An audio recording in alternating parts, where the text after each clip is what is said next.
ایک گاؤں کا قصہ ہے۔ کسی گاؤں میں دو عورتیں رہتی تھی۔ وہ دونوں آپس میں بہت اچھی دوست تھی۔ ایک کا نام تھا کلثوم اور دوسری کا نام تھا شمو۔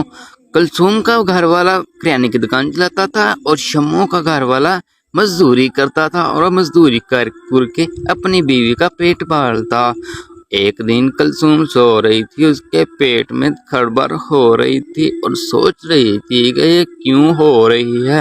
ہائے، یہ میرے پیٹ میں کیسے غبارے پھوٹ رہے ہیں، فیلنگ تو بھوک والی آتی ہے۔ ایسا کرتی ہوں، پنیر مرغا بناتی ہوں، اپنے شوہر بشیرہ کے پاس جاتی ہوں، اس کو بتاتی ہوں اور پنیر مرغا لے کر آتی ہوں۔ کلثوم گھر سے نکلتی ہے اور اپنے شوہر کی دکان پر چلی جاتی ہے۔ او بیگم، یہاں کیا کرنی آئی ہے؟ تیرا گھر دل نہیں لگتا کیا؟ بشیرے، گھر میں دل تو لگتا ہے جب پیٹ میں بھوک لگتی ہے نا، گھر پر کچھ اچھا نہیں لگتا۔ اچھا یہ بتاؤ یہاں کیا کرنے آئی ہو؟ بشیرے، آج پنیر مرغا بناؤں گی، کھانے کو بڑا دل کرتا ہے، ذرا 5 پنیر کے پیکٹ دے دو، میں بازار مرغا لے کر آتی ہوں اور ہنڈیا پکا دوں۔ اچھا دیتا ہوں، پر میری بہت یاد رکھنا، شام کو میں بھی اس پہ ہاتھ صاف کروں گا، میرے لیے لازمی تم نے رکھنا ہے۔ ٹھیک ہے، آپ کے لیے بھی رکھ دوں گی، پنیر کے پیکٹ جلدی مجھے دے دو۔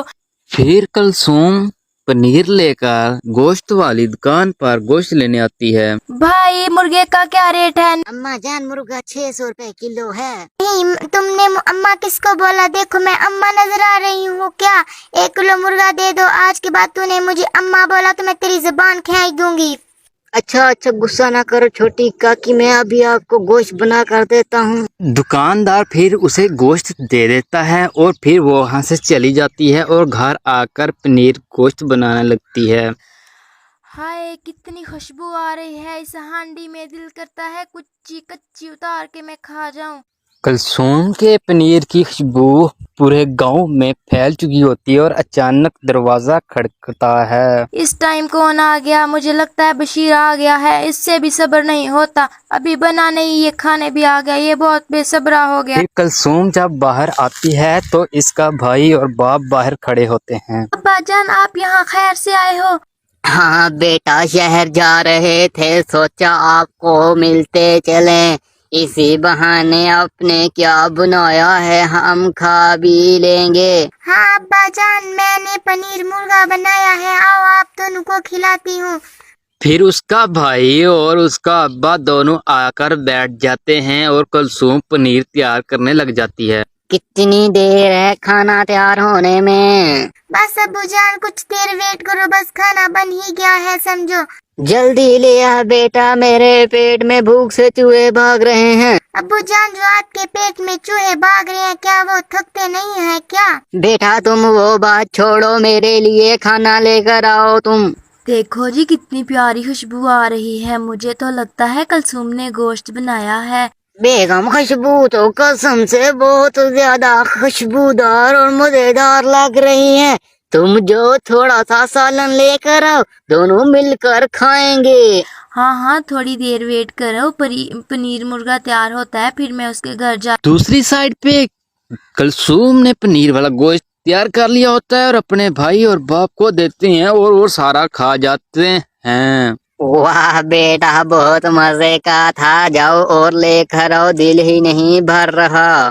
ابا جان، تھوڑا سا بچا ہوا ہے، وہ میں نے اپنے لیے اور بشیرے کے لیے رکھا ہوا ہے۔ میرے بیٹے جاؤ لے کر آؤ، ہم دونوں نے شہر جانا ہے، کیا ہم اب خالی پیٹ جائیں؟ جا میرے بیٹے لے کر آ پنیر گوشت۔ اچھا ابو جان، میں لے کر آتی ہوں۔ پھر کلثوم کچن میں آتی ہے تو دوبارہ دروازہ کھڑکتا ہے۔ بشیرہ آ گیا، اب اس کو بھی میں پنیر مرغا کھلا دوں گی اپنے ساتھ ہی۔ کلثوم باہر آتی ہے تو اس کی دوست باہر کھڑی ہوتی ہے۔ شمو، تو کیا لینے آئی ہے ادھر؟ ایک پنیر کی پلیٹ دے دو، بہت خوشبو آ رہی ہے، میرا پتی تندور پر گرم گرم روٹیاں لگوانے گیا ہوا ہے، تم ایک پلیٹ گوشت کی دے دو ہمیں۔ گرم گرم روٹیاں لے کر پانی ڈبو کر کھاؤ، میرے ابا اور بھائی آئے ہوئے ہیں، بہن میں ان کو کھلا رہی ہوں۔ آئے ہائے کلثوم، تم ایک پلیٹ دے دو گی تو تمہارا کون سا پنیر مرغا ختم ہونے والا ہے؟ ارے او کلثوم بیٹا، کدھر رہ گی؟ جلدی اب بھوک مر جائے گی۔ مرنے دے ابا، بھوک کو مرنے دے، اگر زندہ رہے گی تو میرا پنیر ختم ہو جائے گا، بھوک کو مرنے دو۔ آئے تیرا ابا کتنا بھوکا ہے۔